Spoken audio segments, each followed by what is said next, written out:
Hello សួស្តីអ្នកនរគ្នាថ្ងៃនេះខ្ញុំមកប្រាប់ពីរបៀបយក account ទៅ log នៅក្នុង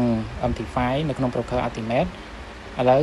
ខ្ញុំសាកតេស្តបង្កើត account demo ដើម្បីជាគំរូឲ្យអ្នកនរគ្នាយកទៅ log ឥឡូវខ្ញុំចូលមកក្នុង account demo មកហើយខ្ញុំយកពាក្យ standard ខ្ញុំបង្កើត account standard ឬហើយចុចពាក្យ USD មកម្ដងនេះអ្នកនរគ្នាអាចរើស leverage បានចង់យក leverage មួយណាក៏បានដែរហើយចំនួនលុយអ្នកនរគ្នាចង់យកលុយចំនួនប្រមាណក៏បានដែរនៅក្នុងកន្លែងនេះអ្នកនរគ្នាអាចកែ leverage ដាក់1លើ2000បានដល់កន្លែងនេះអ្នកនរគ្នាជិះពាក្យ confirm មកបន្ទាប់ពី confirm ប៉ុណ្្នឹងហើយគណនីរបស់អ្នកនរគ្នានឹង load ទៅក្នុង Gmail បន្ទាប់ខ្លួនរបស់អ្នកនរគ្នាដែលបានពេញដែលបានភ្ជាប់នៅពេលដែលបង្កើត account អញ្ចឹងចូលទៅក្នុង Gmail មកឬហើយគេផ្ញើសារមកយើងចុចចូលទៅក្នុងហ្នឹងទៅហើយ copy server របស់ក្រុមហ៊ុនយើង copy មកតែ copy កុំឲ្យជាប់កន្ទុយខាងក្រោយយើង copy ទៅ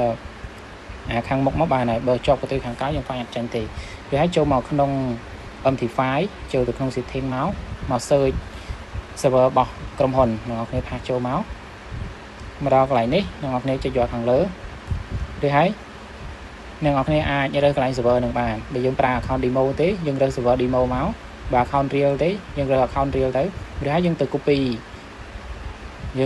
ID របស់ account copy មកយកមកផាសមកហ្នឹងហើយបន្ទាប់ពីផាសហើយអ្នកនរគ្នាទៅ copy password មក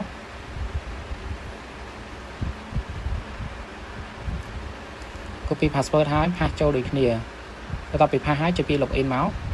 អូខេឥឡូវ account របស់យើងបាន login ចូលហើយចំពោះ account real ក៏យើងធ្វើដូចគ្នាទាំងអស់គ្នាបន្ទាប់ពីយើងបង្កើត account ហើយ account នឹង load ទៅនៅក្នុង Gmail ដូចគ្នាអរគុណច្រើន